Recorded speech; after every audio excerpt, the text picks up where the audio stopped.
دورہ قرآن کے سلسلے کا الحمدللہ آج 12 ہے۔ اعوذ باللہ من الشیطان الرجیم، بسم اللہ الرحمن الرحیم۔ رب اشرح لی صدری ویسر لی امری واحلل عقدۃ من لسانی یفقہوا قولی ربی زدنی علما اللہم فقہنی فی الدین آمین یا رب العالمین۔ ہم سورہ ہود پڑھ رہے تھے۔ اللہ تعالیٰ فرماتے ہیں اس میں وَمَا مِن دَابَّةٍ فِي الْأَرْضِ إِلَّا عَلَى اللَّهِ رِزْقُهَا وَيَعْلَمُ مُسْتَقَرَّهَا وَمُسْتَوْدَعَهَا كُلٌّ فِي كِتَابٍ مُبِينٍ۔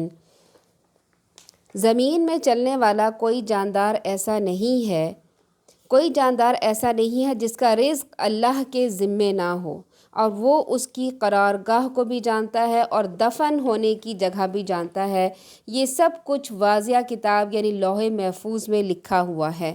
یعنی اللہ تعالیٰ یہاں پہ فرما رہے ہیں کہ اللہ تعالیٰ جو ہے وہ صرف انسانوں کا رازق نہیں ہے، بلکہ زمین پر چلنے والے ہر چیز کا رازق ہے، یہاں تک کہ کیڑے مکوڑوں کا، چونٹیوں کا، بلکہ کیڑے مکوڑ اور چونٹیاں اس سے بھی چھوٹے جو جراثیم ہوتے ہیں جو ہمیں نظر ہی نہیں آتے، ہوا میں اور ہر جگہ موجود ہوتے ہیں، اللہ تعالیٰ ان کا بھی رازق ہے۔ اور یہ اللہ کی ذمہ داری ہے کہ ہر جاندار کو رزق اسے اس کے مقام پہ پہنچائے۔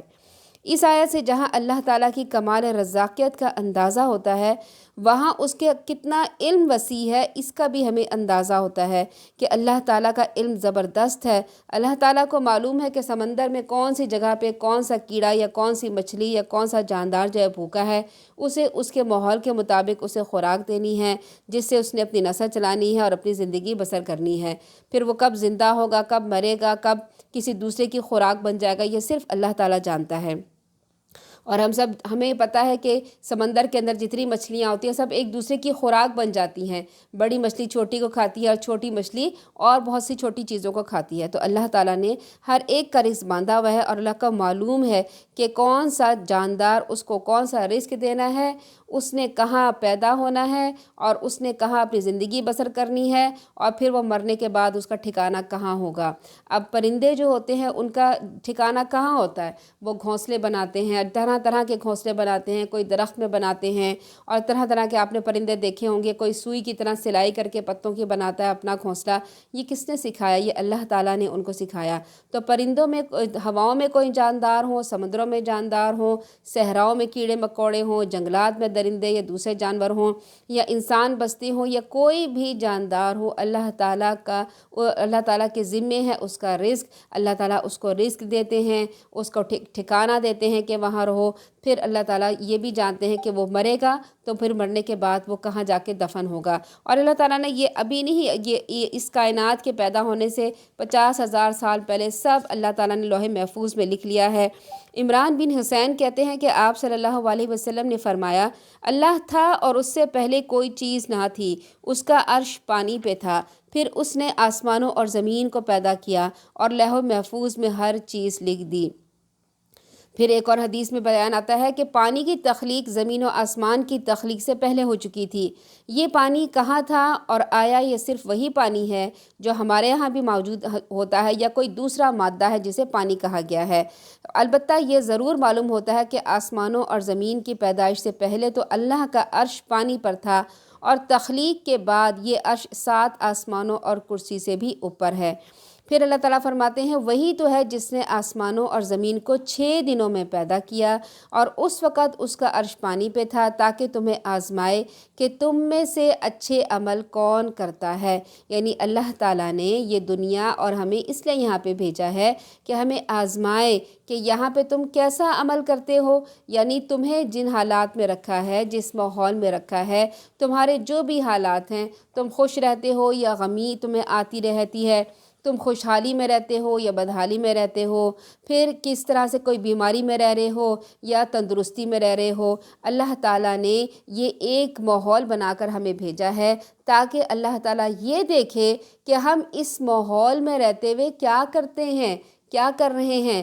آیا صبر کرتے ہیں یا ہر وقت لوگوں سے شکایت کرتے ہیں؟ آیا شکر کرتے ہیں نعمت ملنے پر یا تکبر اور غرور کرتے ہیں؟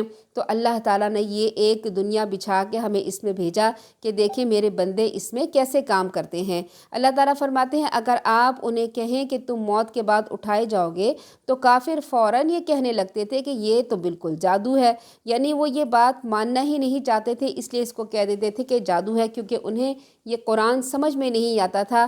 کبھی وہ کہتے تھے جادو ہے، کبھی وہ کہتے تھے کاہن کی باتیں ہیں، کبھی وہ کہتے تھے شعر و شاعری ہے۔ ان کو اس کی خوبصورتی کا اندازہ ہی نہیں ہو رہا تھا اور وہ طرح طرح کی باتیں کر رہے تھے۔ اللہ تعالیٰ آگے فرماتے ہیں آیت نمبر 8 میں، اگر ہم ایک خاص مدت تک ان سے عذاب کو ڈھیل کر دیں، ان کو عذاب دیر کر دیں، تو کہنے لگتے ہیں کس چیز نے اس عذاب کو روک رکھا ہے؟ دیکھو جس دن وہ عذاب آ گیا تو پھر وہاں سے ٹلے گا نہیں، اور وہی چیز انہیں گھیر لے گی جس کا وہ مذاق اڑایا کرتے تھے۔ یعنی کس کا مذاق اڑایا کرتے تھے؟ قیامت کا۔ تو اللہ تعالیٰ فرما رہے ہیں کہ قیامت آئے گی تو اچانک آ جائے گی، جب اچانک آئے گی قیامت تو پھر وہ ایک دم گھبرا جائیں گے، پھر اللہ تعالیٰ اس قیامت کو، اس عذاب کو وہاں سے نہیں ڈالیں گے، اور پھر جب وہی چیز جس کا وہ مذاق اڑایا کرتے تھے اس کے ارد گرد گھیرا کر لیں گے اور پھر اس کا احاطہ کر لیں گے۔ پھر اللہ تعالیٰ فرماتے ہیں اگر ہم کسی انسان کو اپنی رحمت کا مزہ چکھائیں پھر وہ اس سے چھین لے تو وہ مایوس ہو کے ناشکری کرنے لگتا ہے، اور اگر کوئی مصیبت آنے کے بعد ہم اسے نعمتیں عطا کریں تو کہتا ہے میرے تو دکھ دور ہو گئے، پھر وہ اترانے لگتا ہے اور تکبر کرنے لگتا ہے۔ یہاں پر دو قسم کے انسانوں کا تذکرہ کیا گیا، ایک کم ظرف انسان ہے، یعنی دنیا دار ہے، اللہ کو فراموش کر دیتا ہے اور اس کے اندر حوصلہ بھی کم ہے اور تنگ ظرف ہے۔ جب اللہ تعالیٰ اسے زندگی بھر اپنی نعمتیں دیتا رہتا ہے تو بڑا پھولتا ہے، بڑا تکبر کرتا ہے، مگر جہاں کوئی ذرا سی مصیبت آئے فوراً اسی مصیبت کا رونے لگ جاتا ہے، لوگوں سے اس کے متعلق شکایت کرنے لگتا ہے، نعوذ باللہ اللہ تعالیٰ کے متعلق شکایت کرنے لگتا ہے، اور یہ بھول جاتا ہے کہ اللہ تعالیٰ نے اسے کتنی مدت تک آسودہ حال رکھا، کتنی مدت تک اچھا حال رکھا، جس کا اس نے کبھی شکر ہی نہیں کیا۔ تو اگر ہم اسے مصیبت سے نجات دے دیں تو پھر بھی وہ اللہ کا شکر ادا نہیں کرتا، بلکہ اس وقت اور بھی اللہ سے غافل ہو کر اور مغرور ہو کر شیخیاں بھگارنے لگتا ہے، پھولے نہیں سماتا، پھر جیسے اسے کوئی مصیبت آئے گی ہی نہیں، حالانکہ اسے چاہیے تھا کہ پچھلی حالت کو بھولتا نہیں اور اللہ کا شکر ادا کرتا رہتا اور اللہ تعالیٰ کے احسانات کے آگے جھک جاتا۔ پھر اللہ تعالیٰ فرماتے ہیں اس میں کہ اگر ہم کسی انسان کو رحمت کا مزہ چکھائیں پھر وہ اس سے چھین لیں تو وہ مایوس ہو کے ناشکری کرنے لگتا ہے۔ کوئی مصیبت آ جائے، ہم اسے نعمتیں عطا کریں تو کہتا ہے میرے تو دکھ دور ہو گئے، پھر وہ اترانے لگتا ہے۔ مگر جو کچھ لوگ ایسے ہیں جنہوں نے صبر کیا اور اچھے عمل کیے، ایسے لوگوں کے لیے مغفرت اور بڑا اجر ہے۔ یہاں پر ایک دوسرے انسان کا تذکرہ کیا گیا ہے، دوسرے مزاج کا، وہ ہے مستقل مزاج، یعنی وہ لوگ جو نہ تو مصیبت کے وقت دل برداشتہ ہوتے ہیں، نہ مایوس ہوتے ہیں، بلکہ صبر کا مظاہرہ کرتے ہیں، اور نہ ہی کسی خوشی کے موقع پر آپے سے باہر ہو جاتے ہیں۔ یعنی کوئی خوشی کا موقع آ گیا بس اب آپے سے باہر ہو گئے، اپنا دین داری سب بھول گئے، اپنا پردہ وردہ سب بھول گئے، بس خوشی میں آ گئے اور بس اس میں ہی اپنے آپ کو جو ہے ایکسپوز کرنے لگے، بلکہ ہر حال میں اپنے آپ کو، اپنے جسم کو قابو میں رکھتے ہیں، ہر حال میں اللہ کا شکر کرتے ہیں۔ مصیبت ہو یا خوشی، ان موقع پر ان کی طبیعت میں غیر سنجیدگی نہیں ہوتی، بلکہ وہ اپنا ذہنی توازن برقرار رکھتے ہیں۔ نہ مال و دولت میں اور آسودگی میں ان کا مزاج خراب ہوتا ہے، نہ اللہ تعالیٰ کوئی تنگی عطا کرے تو اس کے دوران نہ اپنی ہمت ہارتے ہیں۔ ایسے ہی لوگوں کے اللہ تعالیٰ قصور بھی معاف کرتا ہے اور ان کے نیک کاموں کے بدلے میں انہیں بہت زیادہ اجر بھی عطا کرتا ہے۔ پھر اللہ تعالیٰ فرماتے ہیں اے نبی صلی اللہ علیہ وسلم، ایسا نہ ہو کہ آپ کی طرف جو وحی کر رہے ہیں آپ اس کا کچھ حصہ چھوڑ دیں اور اس وجہ سے آپ کا دل تنگ ہو کہ کافر یہ کہیں گے کہ اس شخص پہ کوئی خزانہ کیوں نہیں اترا یا اس کے ساتھ کوئی فرشتہ کیوں نہیں آیا۔ آپ تو محض ڈرانے والے ہیں، یعنی قیامت کے دن سے ڈرائیں، جہنم سے ڈرائیں، پھر ہر چیز پر مختار تو صرف اللہ تعالیٰ ہے۔ یعنی آپ صلی اللہ علیہ وسلم قریش مکہ کے معبودوں کو نہ تو گالی دیتے تھے، نہ ہی انہیں برا بھلا کہتے تھے، صرف یہ کہتے تھے کہ تمہارے یہ معبود تمہارا کچھ نہیں بگاڑ سکتے، نہ تمہاری زندگی بنا سکتے ہیں۔ اسی بات سے مشرکین چڑھ جاتے تھے